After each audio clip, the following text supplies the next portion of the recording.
This man took a picture of his wife on their boat, then he spotted something floating in the ocean. David and Laura Smith from Odessa, Florida, were celebrating their joint birthdays with their close friends Michael and Sean Parker. This was a cherished annual tradition for the group. They had taken their boat out into the Gulf of Mexico, ready to enjoy the day under the sun. Before the video starts, please subscribe to join our community. Your support helps us grow, and hit the notification bell to stay updated with our latest content. The excitement was palpable as they set off for what they expected to be another perfect birthday. Outing, the sky was clear, the sun was shining, and the water was calm, making it an ideal day for sailing as the boat glided smoothly across the Gulf. David, an avid fisherman, decided to try his luck with a fishing rod. He was hoping to catch a nice fish to cook up for lunch when they returned to shore. Meanwhile, Laura and Sean enjoyed the gentle rocking of the boat and sipped on chilled champagne, while Michael prepared some snacks.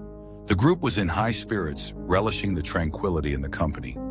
Everything seemed perfect. Hours passed as they based in the sun and shared laughter. The sun had reached its zenith, and the birthday festivities were in full swing. David, feeling adventurous, cast his line into the water.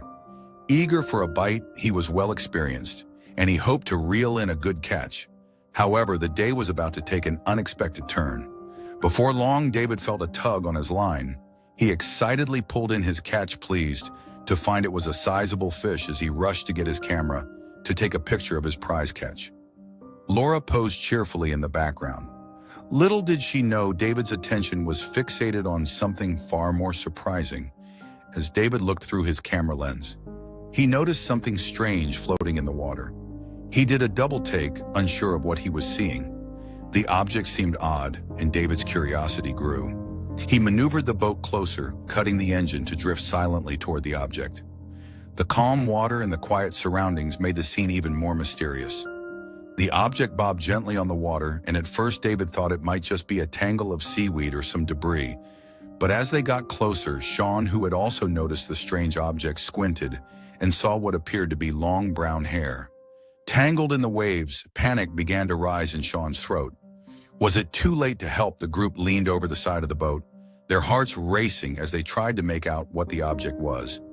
David's suspicion turned to realization when he saw limbs, 2 arms and 2 legs lying still in the water. Sean's fear intensified. They needed to get a better look quickly.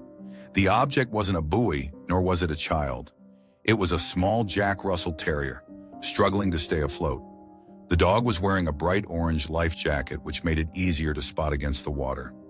David's heart went out to the tiny creature. If it hadn't been for the life jacket, they might have missed it entirely. But what was a dog doing so far from shore? David and his friends were baffled by how the dog had ended up so far from land. But it was clear that the dog was overjoyed to see them. The little dog paddled frantically towards the boat, clearly exhausted and relieved to see potential rescuers. As soon as he spotted us, he started swimming over as fast as he could. Michael recounted he reached over the side of the boat and gently lifted the small dog from the water. Once aboard, they carefully removed the life jacket and checked the Jack Russell carrier for injuries. Fortunately, the dog appeared to be in good shape. The group was relieved to see that he was recovering well from his ordeal at SE.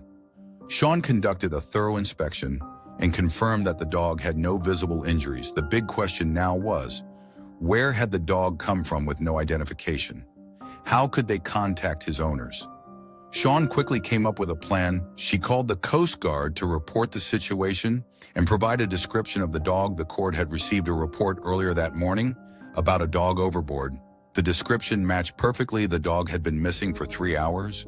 The Coast Guard took note of the boat's coordinates and promised to send a rescue team. While waiting for the rescue team, David and his friends took good care of the dog, whom they named Max. He was understandably nervous and trembling from his adventure at sea. Laura explained he was shaking like a leaf. We wrapped him in towels to warm him up, and it took about 30 minutes for him to calm down. When the Coast Guard arrived, Max eagerly hopped onto their rescue vessel and settled in. Looking much more at ease, the mystery of how Max ended up in the ocean was soon solved. Joey Thompson. Max's owner had been on a boat trip. When he stopped to inspect the hull while Joey was out of view, Max leaped overboard, perhaps seeking his adventure. When Joey realized Max was missing, he was frantic with worry.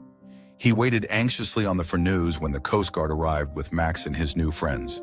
Joey was overwhelmed with relief. Laura recalled the emotional reunion, saying it was a wonderful moment. It was heartwarming and heartbreaking. At the same time, we all had tears in our eyes. Max ran up and started licking Joey's face, and we all cried. It was a truly touching experience. This rescue story is a reminder of how even the smallest acts of kindness can make a huge difference.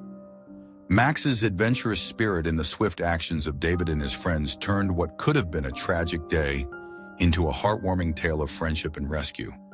Sometimes it's the unexpected moments that show us the true value of compassion and bravery.